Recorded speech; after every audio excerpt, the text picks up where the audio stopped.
Daz, do you need a glass? I've got one.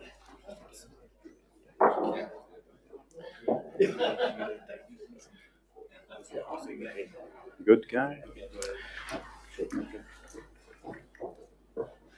All right, welcome everybody to this public forum, which is an opportunity for the community to address the councillors.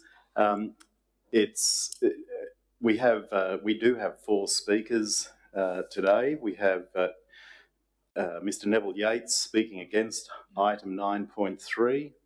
We have Ms. Karen Barwick speaking against item 9.3, Ms. Hazel Vale speaking against item 12.1, and Ms. Mavis Ahoy speaking against 12.1. So that's the lineup of this public forum. I'd also just like to remind the speakers that we have a firm 5-minute limit. I'll be polite for about a second afterwards, and then we'll cut you off. Councillors then, through me, are able to ask questions if they would like. Any answer to a question is limited to 2 minutes. As a speaker, you're not allowed to ask questions of council, councillors or the council staff. So there's just a few ground rules that we need to lay out. So welcome to this public forum. I'd like to acknowledge the traditional custodians of this land and pay our respects to elders past, present and emerging. And I'll call upon our Acting General Manager to make a few statements. Thank you, Mr. Mayor. The meeting is being audio and video recorded, and the recording will be made available on the internet. No other persons are permitted to record the meeting unless specifically authorised by council to do so. In relation to the Have Your Say, all speakers are requested to ensure their comments are relevant to the particular agenda item. The chairperson may withdraw the privilege to speak where a speaker makes personal remarks or criticisms or uses abusive or inappropriate language. Speakers do not enjoy any special protection arising from comments made during this forum and should therefore refrain from making defamatory remarks or personal defamatory statements against any individuals. We ask all those present to please ensure your mobiles are turned off or on silent. Thank you. Thank you, Mr. Acting General Manager. Could I ask Neville Yates to come up over here, Neville, and or Darren can just help you with some of the tech.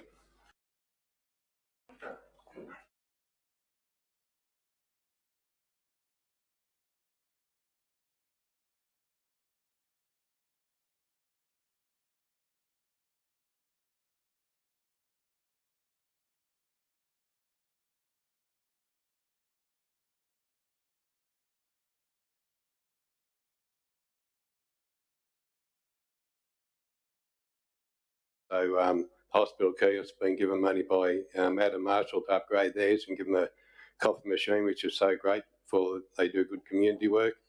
You've got the Grand Hotel, Railway Hotel, they also do have a coffee lounge in both of them now. You've got the coffee shack at the back, and then you also got the mobile food vans coming there, coffee food vans and DoorDash. So I think it's really over catered for already. And in this vicinity, this particular place there really suits for specialist area for doctors, doctor specialists, any professional type of business, and even short-term accommodation, because right beside the hospital, that's what most people relate to. In the DA, I noticed there with extensions of the patio, that was never ever applied for, and now they are applying for this new work just to go over the extension, which I think is not really quite fair. Also, they changed the front windows, modified them before, now they're applying to say were already in place. They're saying there's no trees in that particular area. There was one big tree out the front of that house, which was pulled out before they put the patio in. The car parks there, they are providing, but those garages they've got there, they are storage units at the moment, and you just want to make sure that was the case. The doors come off or whatever, because as I see in that particular area, a lot of the others use these car garages as car parks, and as soon as they get DA'd, the back to storage areas. So, you know, this is pretty not good for council or anyone else in that area.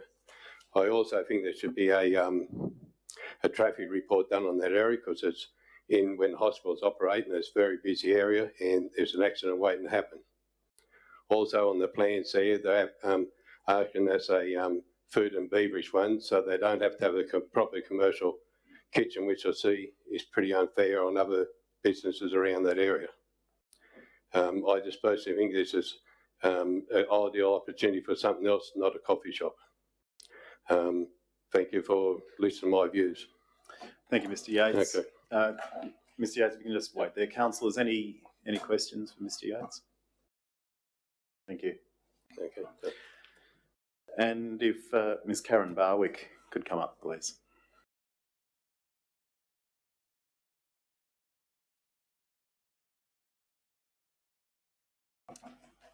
Okay, so my name is Karen Barwick and I've been the business owner of Crosswords Cafe for the past 14 years.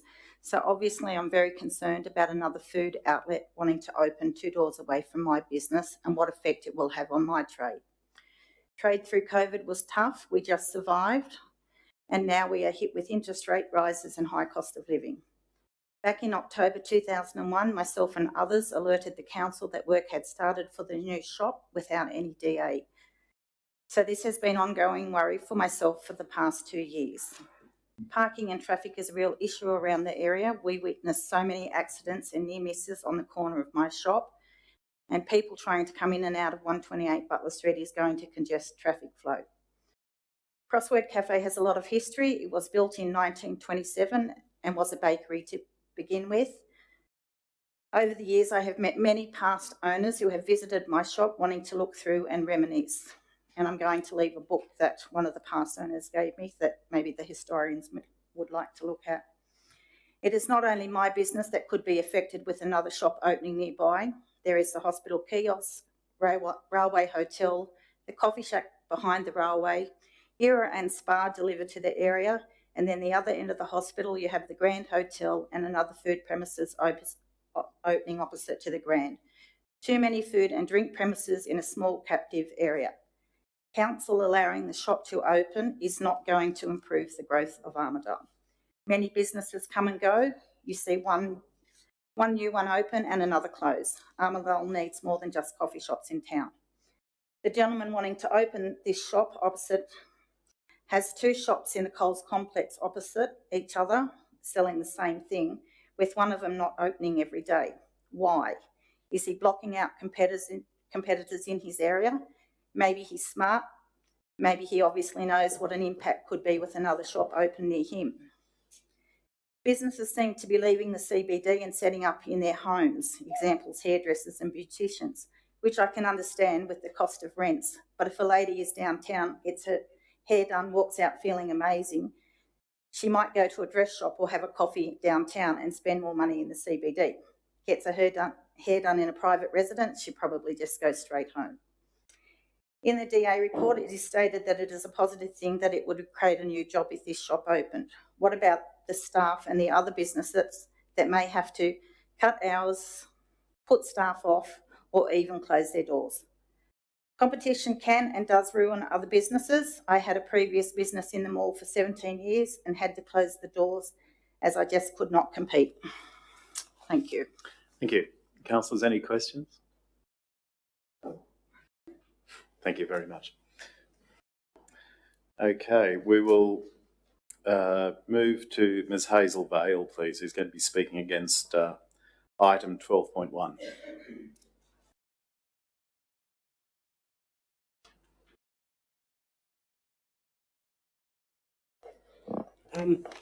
First of all, I'd like to pay my respects to my uncles that are here today at this important meeting. So, Ginigay Nayindi Bijara Hazel, Manga Baramara Kumbanga, Julum Waru Wara Waru. And what I'm saying is hello, and my name's Hazel, and I'm a descendant of the Kumbanga people of the high country in which I believe is this area. And so for me, it's very hard to stand up here because I'm very very connected to the Anawan people, and I have a lot of respect. And my great grandmother was a widow.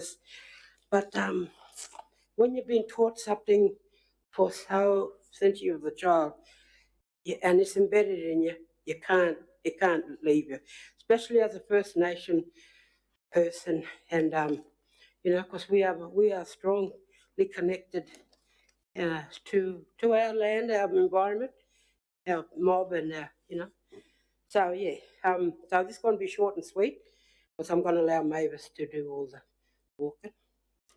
Yeah. So and no disrespect to Councillor Mr. Widders, because it's wonderful to see our people and mobs in these things. So yeah, first of all, I'd like to ask, were we not promised a period of public consultation and discussions with Aboriginal Advisory Committee of Council? So I'll just leave that with you. So reading the motion put forward, it states that community consultation was carried out. Well, I live on the Aboriginal Reserve. There's heaps of more people out there, and we never had no consultation. And I don't say that out of disrespect. Yeah. And so the Gumbanga people, myself, I go out to the waterways, because our Gumbangi people are people of water, strong connection. I feel our ancestors. I feel the spirit of our people. Yeah. So yeah, the Gumbanga people have a strong connection to Armagh and its region. We see it with if you don't mind me saying white people. Well, the white people say King Bobby, but our traditional name is Malawangi. That's our tribal, patriarch, leader. Yeah, who have left us the stories and the songlines. And my grandmother was Hazel, the oldest of the Archibald family. Her name was Hazel too, and she knew the language. She knew a lot of the stories. She knew how to sing in language. And that's a beautiful thing. So yeah. So we carry the history of our ancestors. We connect to the past and we bring it to the present through artistic norms of culture, the stories, the ceremonies, the arts. And so I can now, I thought of being neutral, and of course, my respect for the animal people, but I cannot deny my father. He's one of the oldest Aboriginal Archibald elder in our community, and I cannot deny my grandmother and all of her siblings, and my grandfather Frank Archibald. Yeah. So yeah, we cannot deny our heritage, our belonging. Malawangi, our ancestral tribal leader, spoke his language. He spoke the language. Frank Archibald spoke the language. Yeah. Why? Yeah. So, and he educated. Malawangi educated Grandfather Archibald and his family on the importance of identity and culture, a belonging to where we are, who we are. We're strong people. Yeah. Yeah. So we have that connection, and we don't own the land, but the land belongs to us. Yeah. So our cultural foundation is built on respect. So we ask the council to respect our elders, both past and present, and not to put up signs stating, just one tribe as the traditional custodians of this area. And so that's my brief little talk. So thank you for listening, and thanks. Thank you very much. Councillors, any questions? No, thank you. All right. I'd like to ask Ms. Mavis Ahoy to come up, please.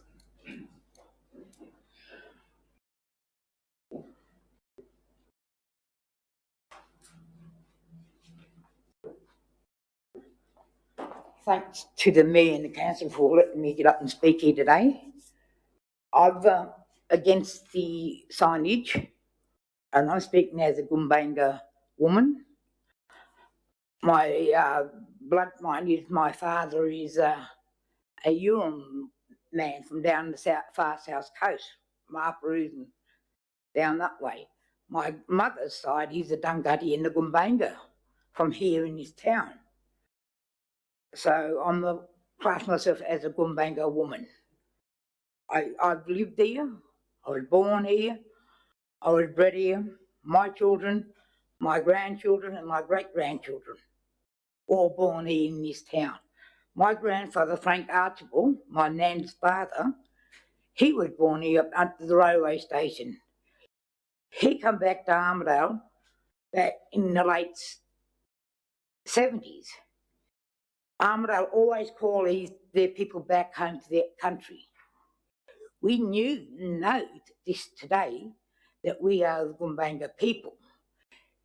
I've been involved in Aboriginal politics since early 1980s. And I'm still involved with the native titles that put claim up here. We've finally just received letters from the native titles put claim up here under Gumbanga. Now, it's the native title that says what country this is. It's not for, well, respect everybody sitting here, but it comes down to the native title. I've got forms here now from native title to fill in and put our claim in.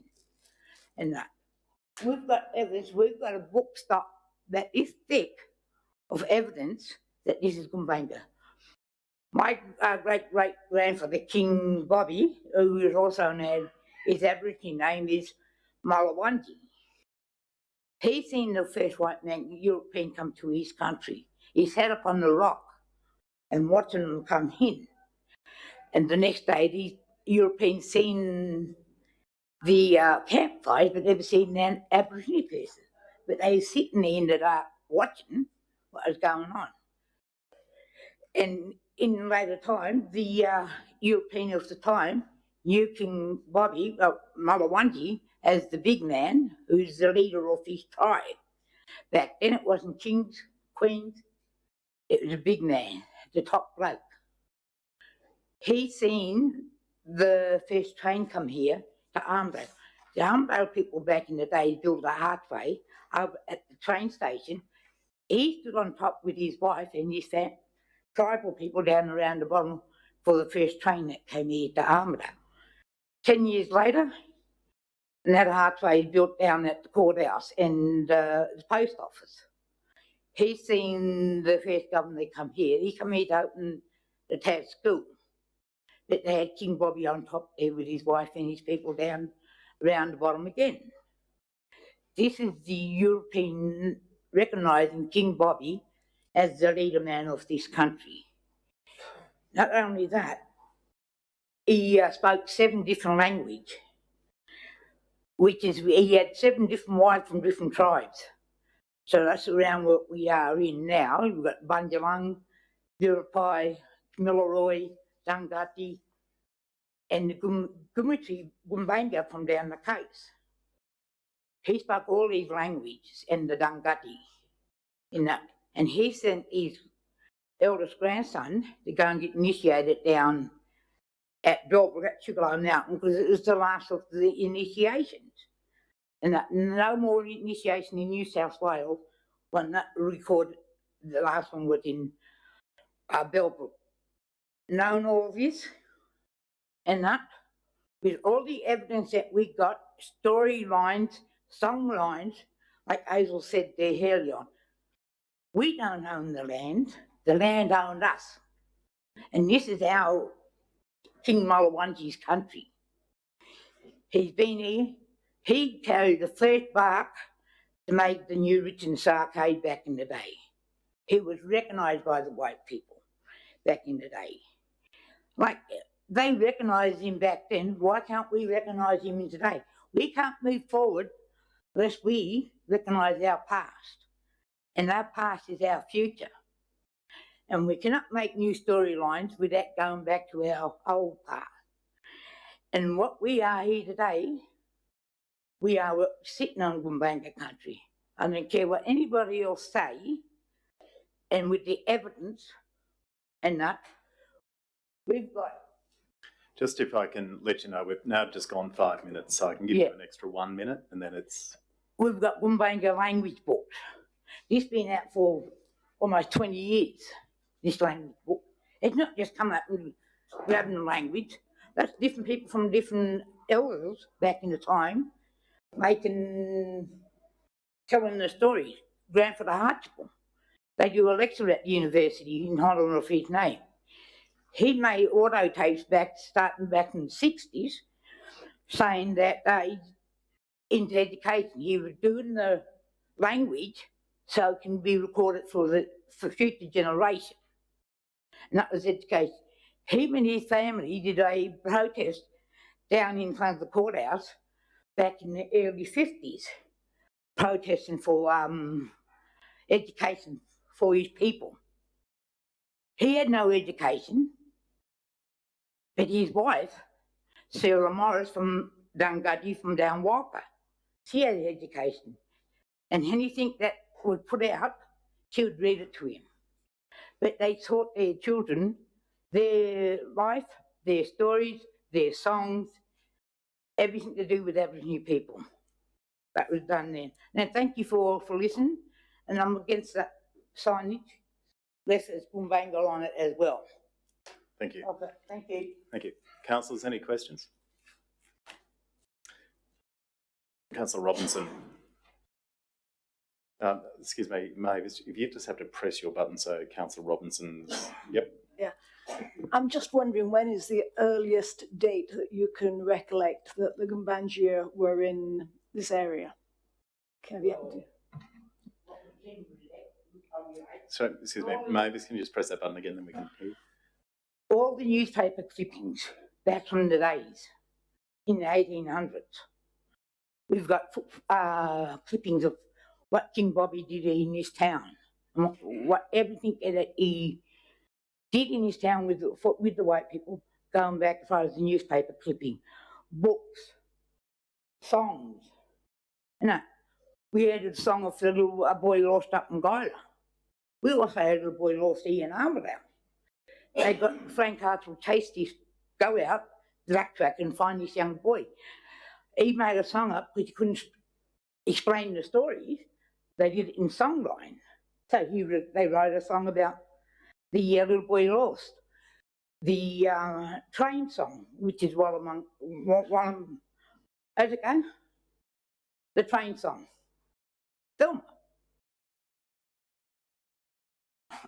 Anyway, there's a train song written that the first Salvation Army, they've got records of the first man going to the Salvation Army church back in the day. They made a song about that. Now, so everything that happened in this town was done by songs. Now, the train, the big steel train coming like a snake winding on the tracks, going up further. And I think most of us heard the songs. And we got auto tapes, not just from Frank Archibald, but from up Grafton, Camilla Glen Innes, all these different Kempsey, different people talking about Harmdale, recorded back in the late 60s, all the way up to the 80s. And all these elders talking. And I was fortunate, old enough, to see my great-grandfather before he died. He wore a big, great jacket, a hat, and he was dressed so nice. And when he spoke fluent English as a gentleman. And I was glad I met my great-great-grandfather. Thank you very much, Mavis. Okay, that brings to the end the Have Your Say component. Thank you to all the speakers. Thank you to the audience. We will start our ordinary council meeting in 4 minutes. So if you want to float, please do. If you'd like to stick around for the meeting, we can do that as well. it's mooted that we will bring forward all the items that have been spoken against as well, so you don't have to wait till the end for the big reveal.